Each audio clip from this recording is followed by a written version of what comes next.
Welcome, dear viewer. I hope you are having a wonderful night. Tonight, I'll be telling some terrifyingly scary stories. I hope you are warm and ready. Let's begin.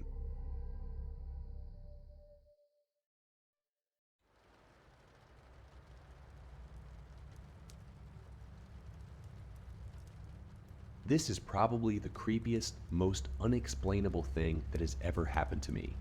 I used to work overnight as a security guard at the local port. Usually, none of the port workers would stay overnight except for the safety official. I wouldn't be on the shift alone since the site has a radius of nearly 2 miles. Overnight, usually there would be 3 guards, including me. Since the area was fairly big, there were different posts. But front gate was the main entrance area where all of the guards would be stationed overnight, since there was no need to put them in other posts, due to the fact that there was no activity on the site at this time. The veteran guards that have been there for years would often say that the site was haunted, given the fact that there have been accidents and deaths that occurred in the area a long time ago. I was aware that people died there due to freak accidents, and I do believe in angels and demons since I'm actually a religious person. But I always thought that the superiors were just messing with the new guys. I would work 5 to 6 nights out of the week, and for the first few weeks, I never really saw or heard anything out of the ordinary, except for maybe a few questionable creaks, and I would see a few misplaced objects while doing my patrol rounds. But nothing too crazy. Just to describe the setting to you, this is a fairly big site, and on occasions when there were big projects being constructed at the port, the workers would sometimes stay overnight, due to the fact that there were times when port workers were required to stay at the port for a few days. There's a gym on site for their convenience. This gym is fairly old. In the gym, there's a sauna, weights, and even a racquetball court. If you don't know what a racquetball court is, it's similar to an indoor tennis court with thin plastered walls and thick glass doors. Usually on our patrol rounds, me and one of the other guards, Mike, would stop by the gym and play a few rounds of racquetball before returning back to the front gate. On one of those nights, Mike and I decided to hit a full workout instead of playing racquetball in the cage. This is around 2:30 a.m., and the entire building is so quiet that you can hear the electricity running through the lights. The air conditioner is off, and so is everything else. The only thing that's running are the lights. 15 to 20 minutes into the workout, we hear a loud thump. We crossed it off as nothing and continued working out. Then, after a few more minutes, we heard the loud thump once more. At first, we thought it was our lieutenant, who could have been walking around. But then we radioed him, and he gave us his location, which was front gate. We tried thinking logically about what could be making those thumps on the wall. They were coming from the court on the other side. We thought it was the air conditioner, but then we remembered that it was off, and even when it's switched on during the day, there's no report of thumps coming from the air conditioner. After a few more minutes, the thumps started occurring one after another. We were very creeped out at this point. But what we were about to witness still scares the absolute shit out of me to this day. We started to approach the other side of the gym to see where the glass door was. We turned on the flashlight and aimed it towards the clear glass door, and I got chills all over my body, and I started tearing so much out of fear that I was about to cry. We saw one of the balls rolling slowly by itself inside the court, but there was no one in there. So that means the loud thumps were the balls mysteriously being tossed against the wall, as if someone or something were playing inside the cage. We were both so confused and frightened by how this was really happening. We couldn't make sense of any of it. We were scared shitless, and we started yelling and running away because we knew that there was probably something evil toying with us right there. As we sprinted full speed back to the front gate, the lieutenant saw us and asked why we were tearing and running in a ridiculous manner. We told him what we witnessed, and his facial expression scared us even more. He then said, "That's why there's always guards that quit often. There's something evil in the area. And it's not the first time that something that bad has happened here." He then showed us security footage of dark figures and shadows literally passing through the office areas and lights mysteriously switching on and off. To this day, I still get chills recounting my experience with my friends and family, and I'm even getting chills right now as I'm typing this. I had never had a real encounter with the supernatural until that night. Many say that it was a demonic presence messing around. Others say it was the ghost of a dead person who died in the area. I don't know what it was, but I didn't last long in the job after that. There were other experiences, but I'll send them at a later time. The following is a story that took place quite a few years ago. However, it still baffles me completely, and I'd like to share it here. I'm a teenager, and I've been in scouting or Boy Scouting for nearly all my life. I really enjoy exploring with my friends and being trusted more. As I'm older now, a few years ago, me and two girls named Amy and Harriet were asked to head into the woods surrounding our campsite to find a long, straight stick suitable for carving into a point. Bear in mind that I was a lot younger back then. Harriet was older, and Amy was only 1 year older than myself. We had been walking in deliberately the same direction as to not get lost, and memorizing the surroundings as we went in order to find our way back easily. About 15 minutes in, we couldn't find anything to take back, so we turned around to return to the campsite. That's the initial panic that set it. The trees had almost unnaturally knitted themselves together in such a way that it seemed our path was non-existent in the first place, like it had just vanished. We looked around 360 degrees, and now everything looked exactly the same. Trees we could have sworn were different from one another appeared as all copies of the same tree. We kept walking in what we thought to be the correct direction, whilst shouting out for help, and eventually came to a concrete path, almost like a road, but very thin, separating the forest and splitting it in two. We didn't follow the road as it went in the wrong direction to our campsite. On the other side of the path was more forest. However, nearby was an abandoned shack, likely used for storage or whatever else. We had no idea anything like this was out here in these woods, so we just kept walking. We eventually came to a road we didn't recognize. A woman wearing a pink and purple regatta outdoors coat walked past, and we frantically asked her for the direction of our campsite, as by now, according to our watches and Harriet's phone, we'd been walking for an hour and a half.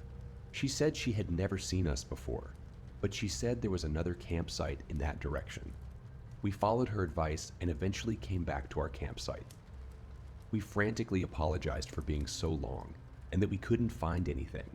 The leader, Ian, could see all three of us were shaken up, and he stated, confusedly, that we'd only been gone 25 minutes and that our free time was still going on.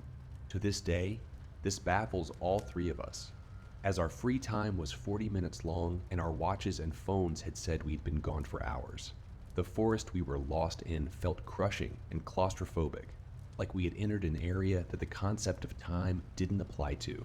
I believe in the paranormal. However, this was so unlike anything I've heard or experienced before. It literally was like we'd been in a time vortex or something, and that hours in the forest were only minutes in the rest of the world. The feeling was very strange, and it stuck with me for the rest of the camp. Thanks for reading my story. It's a weird one, but it's true. I'm a police officer in the southern US, in a suburban department of about 100 sworn officers. I work in a college town. I've been on about 10 years now. I was made sergeant 4 years ago, but at the time of this story, I was just 2 years old, working night shift patrol. I've been lucky that not a lot has affected me mentally during my career.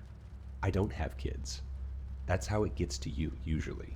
You can build all the mental walls you want, but when you have an emotional connection with your kids and see something happening to them, the walls mean nothing. Anyway, this one stuck with me. It still makes my hair stand on end, especially when it rains. It was September, just after midnight. I get put on a call of shots fired. Now, normally these calls turn out to be either fireworks or perhaps a car backfiring, but mostly fireworks. So unless we get multiple calls on it or a confirmed gunman or someone confirmed wounded, we just send one unit. That night, it was me. The shots fired were reported around a college football stadium.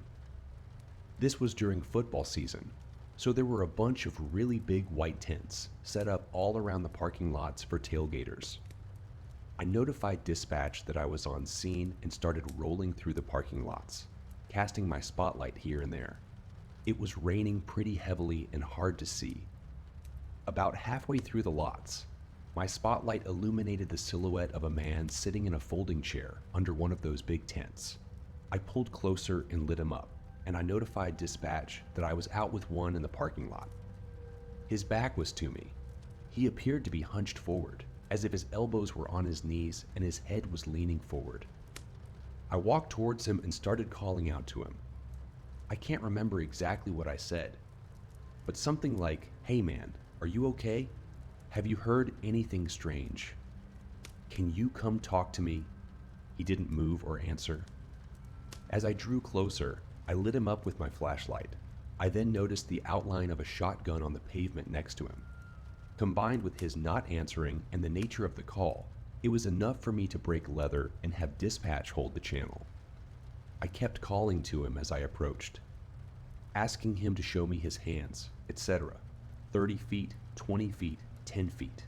My handgun, Lock Model 22, has a streamlight tail, one light on it, so I had him lit up. 6 feet under the tent with him, 5 feet, 4 feet. I close on him and come around to the front of him. Shotgun suicides are difficult. Often, if they put the barrel under their chin, the blast from the barrel will blow the gun out from under their chin before the shot ever hits them. There was a guy in my hometown who succeeded in a shotgun suicide, but only because he did it in front of a pond. He put the barrel under his chin and pulled the trigger, only managed to blow his face off. Coroner said he probably ran around screaming through the hole that used to be his mouth before he drowned in the pond. This guy succeeded. He blew his head clean off. You do this job long enough to notice funny little details. His elbows were indeed resting on his knees. It was as though he blew his head off, set the shotgun on the ground next to him, and then leaned forward and rested his elbows on his knees to think about what he'd done. About that time, I noticed that even though I was under the tent with him, it felt like it was still raining, and then I looked up. So this story happened about 11 years ago. I was a senior in high school at the time, but it is the single most mind-boggling thing that I have ever experienced. It's also important to note that it happened in mid-December. I am from Iowa, and the winters here get cold at night. Like if you get stuck outside, you will die kind of cold. That plus the snowfall makes everything dead silent. You can hear anything and everything, and even immediately outside of it. Well, me and my best friend were hanging out in my family's walkout basement, just having a boring winter night playing video games. We were also the only ones home. The reason it was just us is because my mother went from work straight to a bar to grab a few drinks with coworkers. So me and my friend thought it would be a good idea to break into the family wine and live a little. As we were sitting there, opening up the first bottle, I hear the door to the garage open and slam shut. I immediately go, "Oh shit," and start looking for places to hide the bottle. My friend then says, "I thought you said your mom was supposed to be out all night." "She was," I replied. I then heard a few heavy stomps and heard my mother yell out, "Meowsenboo, anyone home?" I yell back up the stairs. Yup, just hanging out in the basement. I hear a few more steps move from the garage door towards the stairs, and she yells out again, "Can you come help me with something? I need you up here." I reply back while frantically trying to find a good place to hide the wine bottle. "Yup, give me just a minute." Then there was silence for about 20 seconds. "Anyone down there with you?" She yelled back in a more serious tone, in a voice that was slightly off of my mother's. This was the first thing that told me something wasn't right. Our family never cared if anyone was over, as our house was a very open house to all family and friends, and the voice was just wrong, like it sounded like my mother's, but it was missing something that I couldn't out my finger on. Weird out, I reply back. Just Colton. After I yelled that back to her, I found a good place to hide the bottle and began walking up the steps to the next level. As I was walking up the steps, I couldn't help but feel the overbearing silence of the house and the slight electric twinge that something wasn't right. When I got to the top of the steps, I looked over to where the door to the garage is, and also to the kitchen right next to it, and it was black, pitch black. All of the lights were off, and there was no moonlight shining through any windows. I walked over to the kitchen, yelling out, "Mom, where are you?" There was no reply, just silence and darkness. I feel the electric twinge turn into full needles, and with my adrenaline kicking in full force, I have to get out of here as fast as possible. My mother was not home. I run back down the stairs, grabbing my coat along the way. "What's wrong?" Colton says. "My mom's not home." I reply as fast as I can, looking for my truck keys. "What do you mean? You were just talking with her." I could see the confusion in his face. "There's no one home." "We need to leave now." I took a few steps towards the back door that opens up to the yard, and then I saw my dog shaking on the couch and my cat growling behind it. I couldn't leave them. I just knew that if we left, something would happen. "Are we leaving?" Colton said, still confused as all hell. "No, I can't leave them here alone. Something is really off. I'm going to call my mom and figure this out." I pull out my phone and call my mom, and she picks up immediately. "Meows and Boo, what's going on?" she answers. "Mom, were you just home? I heard you yelling for me from the second level, and when I went up, you weren't there?" I said it frantically, hoping that she was playing a joke. "No, I'm just leaving the bar. I wasn't feeling very well. Are you okay?" "What do you mean you heard me?" I fill her in on the whole story, and she rushes home. Colton and I stayed in the basement with the animals until she got home. But before she did, you could hear something up the stairs. Not walking or sitting on things, but a pressure in the air, like a black hole was slowly moving from one room to the next, and the word that I would instinctively describe it as is hungry. When she got home, you could feel the thing leave just as quickly as it came, like an overbearing predatory presence had just flown away. We still have never figured out what the hell was going on. And this is just one story of many unexplainable things that have happened to us. But this is the easiest to write down, and one that I was happy to have a witness to. My mother has passed away now, and I have moved away to Arizona. But whenever I go back to Iowa and I see Colton, he still gets creeped out by what has happened. I will never truly know what happened. But I know that whatever it was that had my mother's voice, it was evil, and it was hungry. Back around 1992, I was in high school. At that time, I was a sophomore, and unlike most of my friends in school, I didn't work the typical high school jobs like McDonald's, Taco Bell, some retail jobs in the mall, or work at the local grocery store.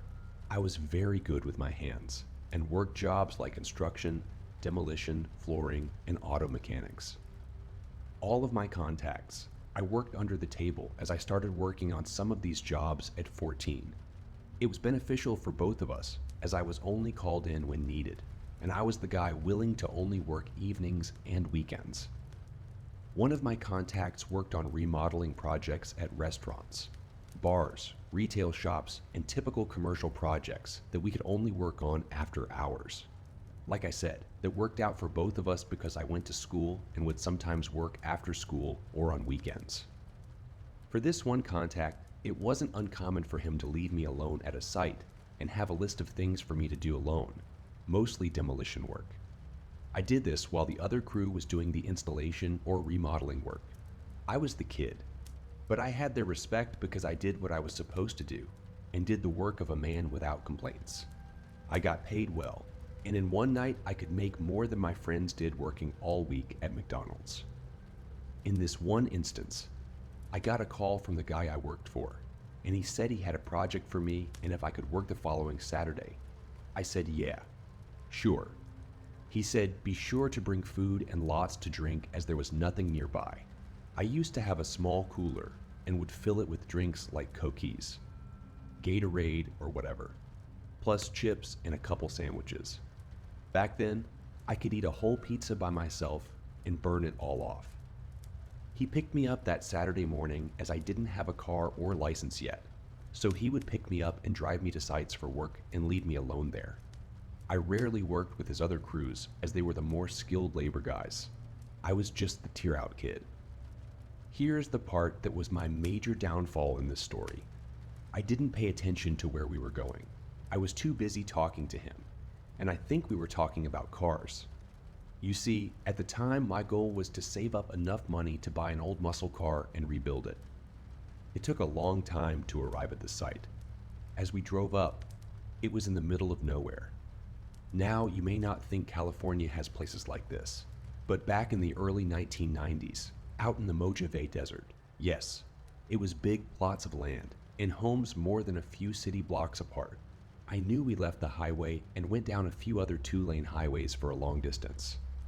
I remember he asked me about my drinks, and he pulled out a brand new jug of water that he had in his truck that looked like it had been there a while, and told me to take it with me just in case. He said that the water to the house I would be working at was off. As we pull up to the property, he is in a hurry to drop off tools and get to another work site, so I hurry up and help him with things like breaker bars, shovels, pry bars, hammers, brooms, several big trash bins, and a small tool bag that I often had with me. He tells me that he will be back to pick me up at about 5 or 6 p.m., as there's no electricity at this site either. Plus, it should only take me until then to do what I needed to do. That was always his way of saying, I am only paying you until this time, so you better get everything done by then. It was never too outrageous, and we always had a good understanding of time and tasks.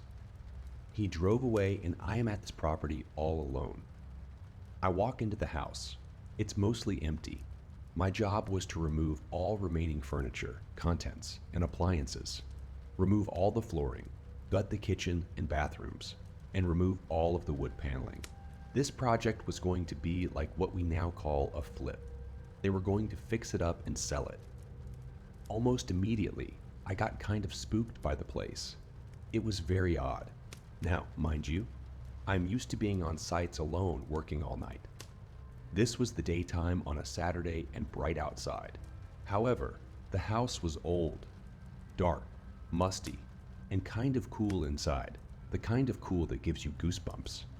To add to the spook factor, let me describe what I remember about the house. Imagine walking back in time to the 1960s or earlier. Dark green carpet that looked like matted down broccoli, pine wood everywhere that had a darker stain to it. The wood paneling wasn't the kind used in the 1980s sheet paneling, but actual board paneling, tongued and grooved. Old window curtains that all looked like someone's grandma made, avocado green sink, stovetop oven, and the stuff that was left behind like old furniture in a closet full of old stuffed animals that looked to be about 30 years old. The style of this house was like an old Western ranch, as there were wagon wheels inside and outside the house.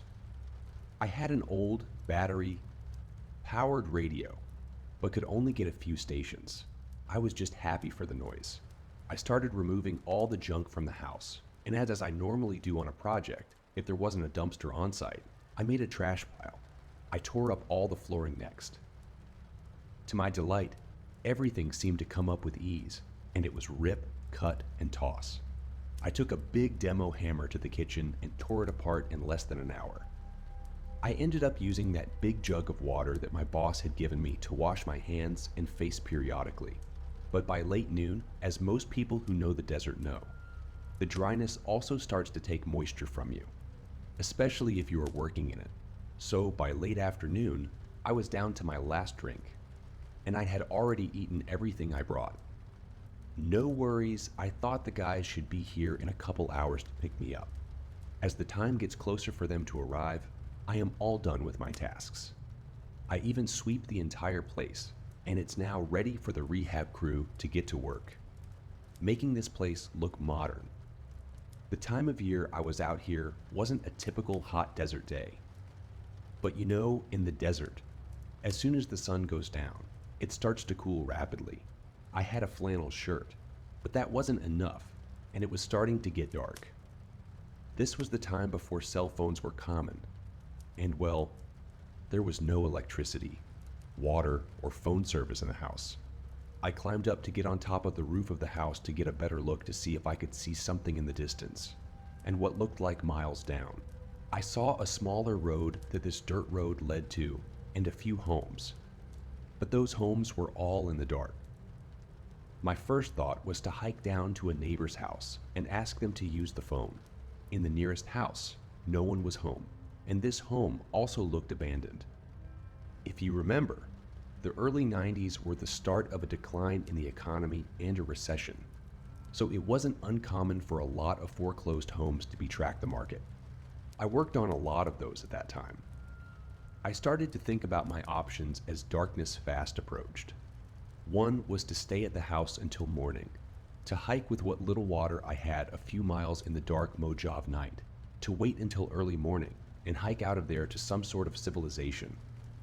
It also suddenly occurred to me that no one knew where I was, except my boss.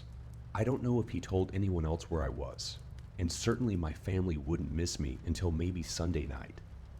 But I didn't even tell them I was going to work there. They knew me and how much I would work to save up for my car, and they never worried about me not coming home. As full darkness was all around me, it was amazing, looking out at the night sky, and lucky for me, the moon was bright. I didn't have a flashlight or any way to make a fire. Even though I tried, I was going to make a small bonfire out of broken up construction debris as the temperature started to fall, probably down to the low 40s. My only option was to go back inside the empty, creepy house that somehow seemed even more creepy, sitting alone in the dark. At about 8 p.m., the batteries on my radio, which was my only source of light and noise, started to die. I grabbed an old wooden chair and sat in the living room of this house, facing the door. I'm starting to hear wind, odd noises, which I assume are animals in the distance, and what sounds like leaves cracking under feet. I am starting to shiver from the cold, so I set off on trying to start a fire in the fireplace. Imagine Tom Hanks in Castaway trying to start a fire. At least this is keeping me aware of my situation. Sitting in this living room next to the fireplace, the house seems even darker than it should have. Mind you, in the daytime, the inside seemed dark, so with only the moonlight, I was pretty much sitting in complete darkness. My mind starts to play tricks on me. I am seeing shadows moving outside and inside the house. I am also starting to hear someone talking, like whispers or something. I get up from my chair and yell out hello, and just as I do, I hear something fall from the other side of the house. I run over to the door and go outside again. At least in the moonlight, I can see better, but off in the distance, I hear noises and see movement, but can't make it out. I have my pile of tools by the edge of the house ready for when my boss picks me up. So I run over there and grab Big Daddy. It was my heavy pry bar that I used in the demo. I was ready to defend myself against who or what was out there. I have to keep moving because my undershirt and flannel shirt aren't enough to keep me warm. The wind was also starting to pick up, and for as far as I could see, there were no lights around me. I didn't want to try to make it up on the house again out of fear of falling in the dark. But I got up on top of the gate just to try and gain a little bit of altitude to see if I saw some house lights nearby or car lights. My mind went to the stories that circled around at the time about how people would come up to the Mojave Desert and bury bodies, how there were Satanist groups out here, and how people would go missing for no reason out here. Every noise had me on edge, and every shadow had my heart pounding. Now I knew no one was in that house, but I swear I would hear noises from inside. I huddled up on the front porch, looking out the living room window, expecting to see someone at any moment. By around 11 p.m., I look at my watch, thinking this is going to be a long night, as all this stuff has only happened since it got dark. I don't know how I'm going to make it another 6 hours till daybreak. I start thinking that the moment it gets to be daybreak, like the moment light starts to appear on the horizon, I am going to take the little water I have left and walk east. I knew going east would eventually make it somewhere. The dirt road I was off of, I knew that direction would lead to a paved road. Closer to midnight, I am wide awake, and my eyes are fixed on the dirt road, thinking that any time now a car would come down it, and maybe they could call for help for me. I remember casually turning to look back into the house, as all this time I keep hearing noises, but telling myself maybe it was a rat or some animal. I see a shadow of a person moving from the kitchen down the hall. I jumped up from sitting down and was like, that is not an animal, that is a human. I start backing my way out of the porch towards the pile, trip over debris and fall to the ground. I get up, but fall again. I jump up and it's my boss. He is looking at me like, what the heck are you doing? I was just so glad to see him. I wasn't mad or anything. I just asked him what happened. He said that he was sorry, but he thought the other crew was coming to get me, and they thought that he was coming. So no one actually came. He said it wasn't until later in the evening that he asked the other crew leader about how far along I got, that he said I didn't go get him. Well, it took him almost 2 hours from where they were working to come get me. He felt really bad and told me he was going to pay me for the entire time I was out there. He also grabbed a can of Coke from his cooler and asked me if I was thirsty, and I drank that all in one gulp. Once we got back towards civilization, he went through a fast food drive. And I ate like I had never eaten. As he was driving me home, I asked him about the house. I told him how creepy it was, and he said he didn't have any information on the house, only what we were supposed to do. After that, I made sure to always keep extra batteries, a flashlight, and double the amount of liquid.